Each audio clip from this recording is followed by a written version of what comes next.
सभी दोस्तों को नमस्कार। स्वागत है आपका आपके इस चैनल स्पिरिचुअल जर्नी में। दोस्तों, आज हम आप सभी दोस्तों को एक कहानी सुना रहे हैं, कामरान और एक जिन जादी की। उम्मीद करते हैं आपको कहानी ये पसंद आएगी।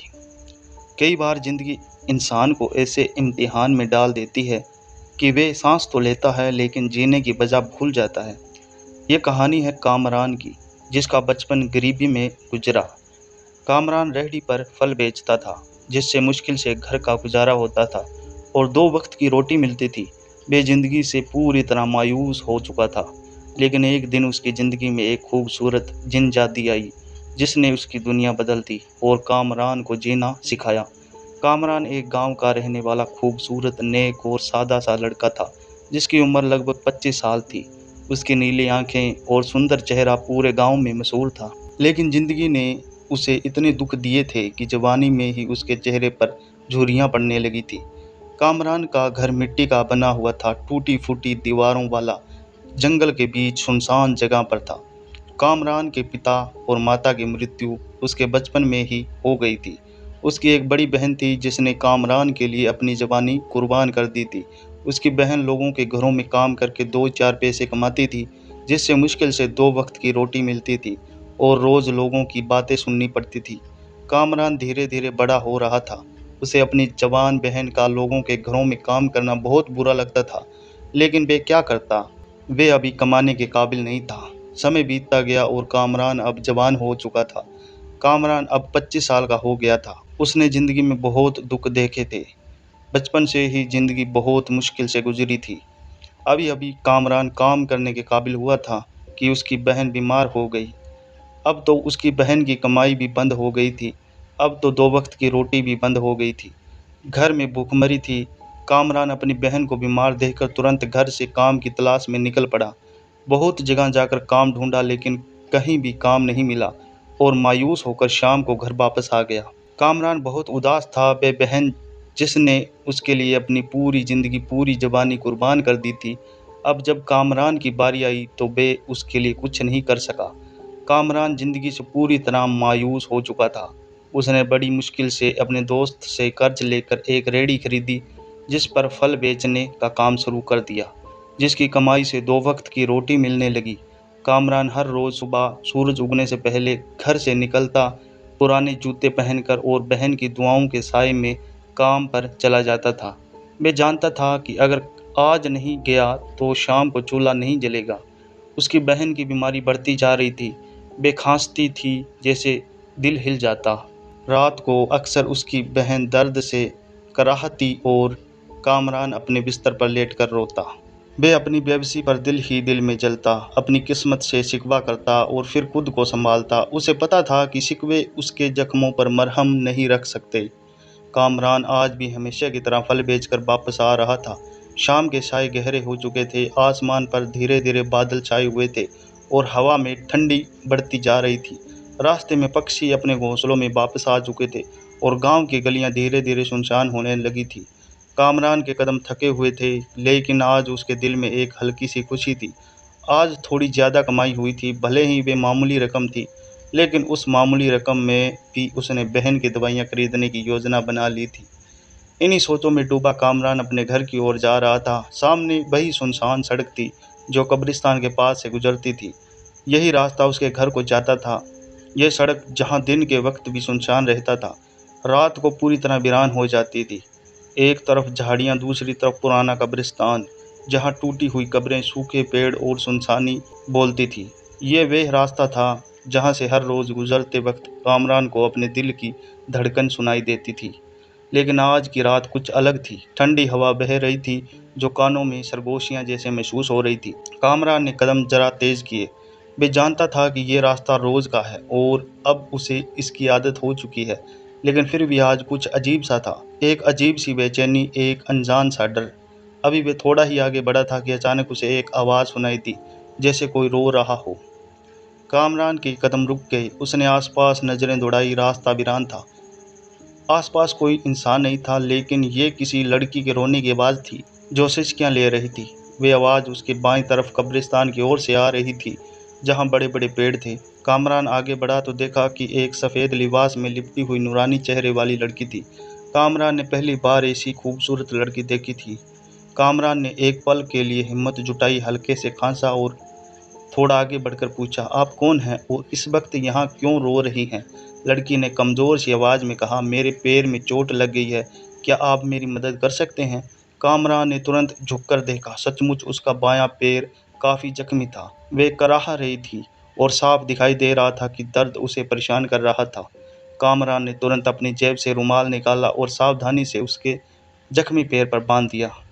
फिर कहा, अगर आप बताएं कि आपका घर कहाँ है तो मैं आपको वहाँ छोड़ दूंगा।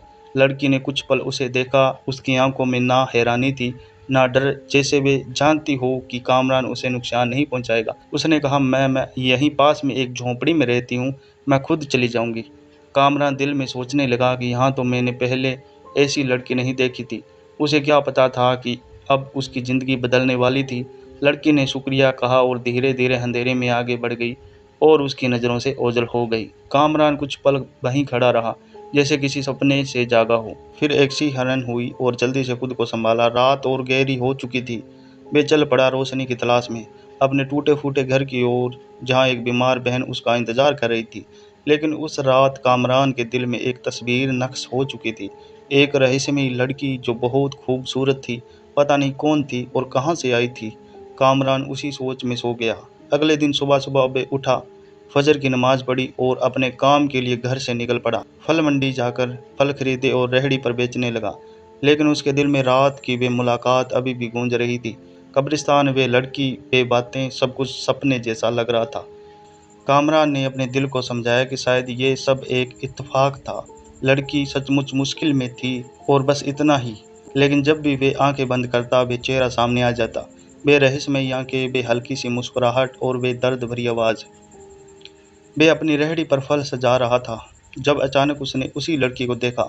वही सफ़ेद लिबास, वही चेहरा, लेकिन आज वे और भी सुंदर लग रही थी।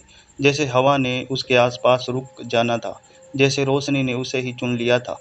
कामरान हैरान हो गया, पलकें झपकना भूल गया। लड़की मुस्कुराती हुई उसकी ओर बढ़ी और कहने लगी, कल रात तुमने मेरी मदद की थी, मैं बस शुक्रिया करने आई हूँ। कामरान कुछ बोल ना सका। दिल में एक सवाल जोर से उभरा कि उसे कैसे पता चला कि मैं यहाँ काम करता हूँ। लेकिन वे सवाल होठों तक आकर रह गया। उसने सिर्फ सिर हिलाया, जैसे कह रहा हो कोई बात नहीं। वे कुछ पल वहीं खड़ी रही। दोनों के बीच मौसम, गांव और ज़िंदगी के बारे में छोटी मोटी बातें हुई। बस 2-3 मिनट का समय था, लेकिन कामरान को लगा जैसे समय रुक गया हो। फिर लड़की ने नरमी से कहा, अच्छा अब मैं जाती हूँ, तुम्हारा शुक्रिया, शायद फिर कभी मुलाकात हो। और वे चली गई। उसने अपना नाम लाइबा बताया था। कामरान उसे जाते देखता रहा। उसके दिल में एक अनजान सा जज्बा जाग पड़ा था, एक ऐसा जज्बा जो शायद जिंदगी में पहली बार सिर उठा रहा था। उसने अपने सीने पर हाथ रखा। दिल बहुत तेजी से धड़क रहा था, लेकिन किस्मत को शायद सुकून मंजूर नहीं था। उसी दिन शाम को किसी ने दरवाज़ा खटखटाया। कामरान ने दरवाज़ा खोला तो देखा कि वही दोस्त खड़ा था जिससे कामरान ने कर्ज लिया था। वे काफ़ी गुस्से में था। कामरान, अब मेरे पैसे कब लौटाएगा? मैंने तुझे 1 महीने का समय दिया था, वे गुजर गया। अब मैं तुझे कल तक का समय देता हूँ। अगर कल तक पैसे नहीं दिए तो मैं तेरी फलों से भरी रेहड़ी उठा लूँगा। कामरान ने बहुत मनाने की कोशिश की कि थोड़ा और समय दे दो, मैं तुम्हारे पैसे लौटा दूंगा, लेकिन वे नहीं माना और चला गया। कामरान घर के अंदर आ गया। बहन ने पूछा, क्या हुआ, कौन था? कामरान ने कहा, दोस्त था जो बात करने आया था। क्या बात करने आया था? बहन ने पूछा। कामरान ने कहा, बस ऐसे ही मिलने आया था। कामरान ने अपनी बहन को कुछ भी नहीं बताया, क्योंकि उसकी बहन पहले ही काफ़ी बीमार थी और ये सुनकर वे और भी बीमार हो जाएगी। अगले दिन सुबह सुबह कामरान अपने काम के लिए निकल पड़ा और उसी उम्मीद के साथ निकला कि किसी और दोस्त से कर्जा लेकर अपने दोस्त को दे देगा, लेकिन किसी भी दोस्त ने कर्ज नहीं दिया। फिर उसने रेहड़ी निकालकर फल बेचने शुरू कर दिए। वे काफ़ी परेशान था कि अब क्या होगा। थोड़ी ही देर गुजरी थी कि वही आदमी आ गया। कामरान, पैसे का इंतजाम कर लिया या नहीं? कामरान ने बड़े प्यार से कहा, भाई थोड़ा समय दे दो। उसका चेहरा गुस्से से लाल हो गया और उसने रेहड़ी उठा ली। कामरान ने बहुत मनाने की कोशिश की, लेकिन वे नहीं माना। कामरान बहुत उदास हो गया। कमाई का एकमात्र जरिया भी छिन गया। वे चुपचाप सिर झुकाकर निकल आया। शाम ढल रही थी, सड़कों पर सुनसानी हो रही थी और कामरान के अंदर एक नया तूफान जन्म ले रहा था। मायूसी की चादर ओढ़े कामरान धीरे धीरे गलियों से गुजर रहा था। मन पर बोझ था, कदम जैसे किसी बोझ तले दबे जा रहे थे और दिल में एक ही सवाल गूंज रहा था, अब क्या होगा? अब अपनी बहन को क्या बताऊंगा? वे तो पहले ही बीमार हैं। इन्हीं सोचों में डूबा जा रहा था कि अचानक एक जानी पहचानी आवाज ने उसके कदम रोक दिए। कामरान! उसने चौंक कर सिर उठाया। वे आज भी सफेद लिबास में थी, लेकिन उसके चेहरे पर रोशनी कुछ और थी, जैसे चांदनी रात में चमकता सपना। कामरान उसे देखकर कुछ पल चुप रहा, फिर धीमी आवाज में बोला, लाइबा, तू यहाँ क्या कर रही है? लाइबा ने कहा, मैं वैसे ही यहाँ से गुजर रही थी, तुझे देखकर रुक गई। तू इतना परेशान क्यों है?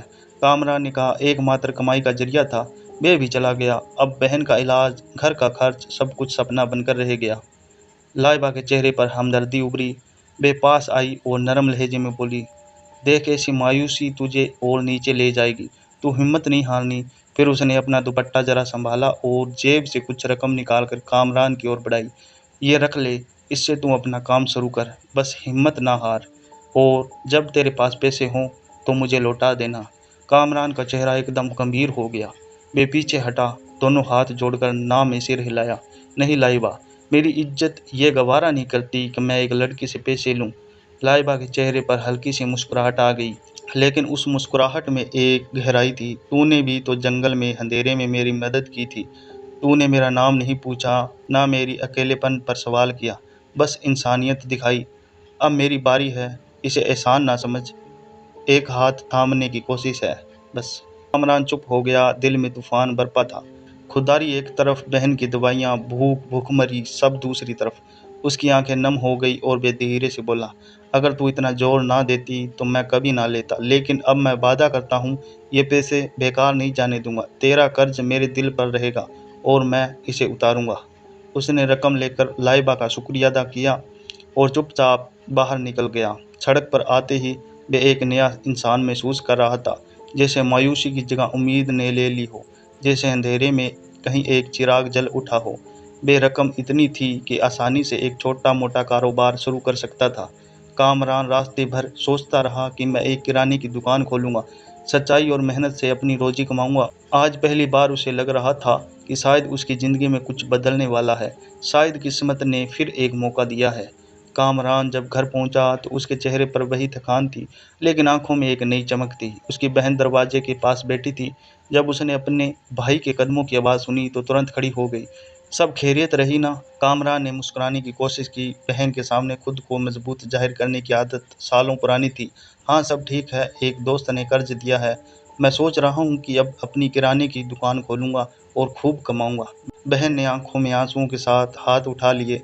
अल्लाह तेरा नसीब अच्छा करे, कामरान तेरे हाथों में बरकत डाले। बहन ने कामरान से पूछा, इतनी बड़ी रकम तुझे किस दोस्त ने दी? किराने की दुकान के लिए तो बहुत पैसे लगते हैं। कामरान ने कहा, एक दोस्त है जो मुझ पर एतबार करता है, उसने मुझे इतनी बड़ी रकम दी है। कामरान ने लाइबा का जिक्र नहीं किया। दिल में बेचेहरा, बेमुस्कुराहट, बेनरम लहजा, सब कुछ महफूज था, लेकिन लफ्ज बनकर बहन तक ना पहुंचे। शायद वे खुद भी नहीं जानता था कि लाइबा उसकी ज़िंदगी में क्या मकाम रखती है, लेकिन जो भी था बहुत खास था। अगले दिन सुबह वे उठा और बाजार जाकर एक खाली दुकान ढूंढी और मालिक से बात करके किराए पर ले ली। सारा दिन मेहनत करता रहा, ग्राहकों से मुस्कुराकर बात करना, तोल तोल कर देना और हर पल दिल में ये सोचना कि ये सब लाइबा की बदौलत मुमकिन हुआ। ये एहसास कामरान को हमेशा जवान रखता था। अब वे लाइबा के बारे में बहुत कुछ महसूस करने लगा था। उसकी आंखों में कामरान ने बेजज्बा देखा था, जो लफ्ज़ों का मोहताज नहीं था। उसे ये यकीन था कि लाइबा भी उसे कुछ ना कुछ ज़रूर महसूस करती है। कामरान ने अपनी किराने की दुकान में खूब मेहनत शुरू कर दी। उसकी पहली कोशिश थी कि दिन रात मेहनत करे, जितना हो सके कमाए और जो पैसे उसने लाइबा से उधार लिए थे उन्हें लौटा दे। कामरान की दुकान अच्छी चलने लगी। हर रोज़ मुनाफा बढ़ रहा था और कमाई में इजाफा हो रहा था। कुछ ही दिन गुजरे थे कि दुकान और भी तरक्की करने लगी। कामरान ने दिन रात मेहनत शुरू कर दी। एक दिन शाम के वक्त कामरान दुकान पर खड़ा था कि अचानक उसकी नज़र लाइबा पर पड़ी। लाइबा को देखकर उसकी सारे दिन की थकान दूर हो गई। उसने लाइबा को दुकान में बिठाया और शुक्रिया किया, तुम्हारी वजह से मेरा कारोबार चल पड़ा और मैं बहुत जल्दी तुम्हारे पैसे लौटा दूंगा। लेकिन लाइबा के चेहरे पर थोड़ी सी उदासी थी, क्योंकि उसका दिल अब कामरान की ओर माइल हो चुका था। कामरान भी लाइबा को पसंद करने लगा था, लेकिन उसे नहीं पता था कि वे इंसान नहीं बल्कि एक जिन जाती थी। लाइबा ने कामरान की मेहनत की तारीफ की और उसके साथ काफ़ी देर तक बातें की। कामरान ने नोट किया कि उसकी आंखों में गम और उदासी झलक रही थी। बातचीत के बाद लाइबा दुकान से रवाना हो गई, लेकिन जाते वक्त वे एक छोटा सा थैला दुकान पर छोड़ गई। कामरान ने थैला उठाया और सोचा कि यह तो लाइबा का है। वे तुरंत बाहर निकला और उसे ढूंढने लगा, लेकिन वे जा चुकी थी। जब कामरान ने थैला खोला तो उसमें कुछ पैसे और एक खत था। खत में लिखा था, मैं लाइबा हूँ और आज मैं तुम्हें सच बताने जा रही हूँ। मैं एक इंसान नहीं बल्कि एक जिन जादी हूँ। तुमने मेरी मदद की थी, उसके बदले मैंने तुम्हारी ये मदद की है। जो पैसे मैंने तुम्हें दिए वे तुम्हारे हैं। मैंने तुम्हें इस अरसे में एक बेहतरीन, खुद मुख्तार, मेहनती और इज्जतदार इंसान पाया। मुझे पता था कि तुम मुझसे पैसे नहीं लोगे, इसलिए मैंने कहा था कि जब कमा लो तो लौटा देना। मैं एक ख़ास काम के लिए इस दुनिया में आई थी और अब अपनी दुनिया में वापस जा रही हूँ, हमेशा हमेशा के लिए। तुम्हारे साथ गुजारा समय मेरे दिल में हमेशा रहेगा। यह खत पढ़कर कामरान हैरान रह गया। उसे यकीन नहीं आ रहा था। वे सोचों में डूब गया, क्योंकि उसके दिल में लाइबा के लिए मोहब्बत पैदा हो चुकी थी। लाइबा बहुत सुंदर थी और उसकी बातचीत में एक अजीब सी कशिश थी। कुछ दिन कामरान काफ़ी उदास रहा, लेकिन धीरे धीरे जिंदगी फिर से सामान्य हो गई। अब उसका कारोबार बढ़ चुका था, कमाई अच्छी हो गई थी और उसने अपनी बहन का इलाज अच्छे तरीके से करवाया और वे पूरी तरह स्वस्थ हो गई। कामरान ने शहर में एक छोटा सा घर खरीदा और बहन के साथ रहने लगा। आज भी जब रात को वे सोता है तो लाइबा को जरूर याद करता है कि कैसे वे उसकी ज़िंदगी में आई और उसे बदल कर चली गई।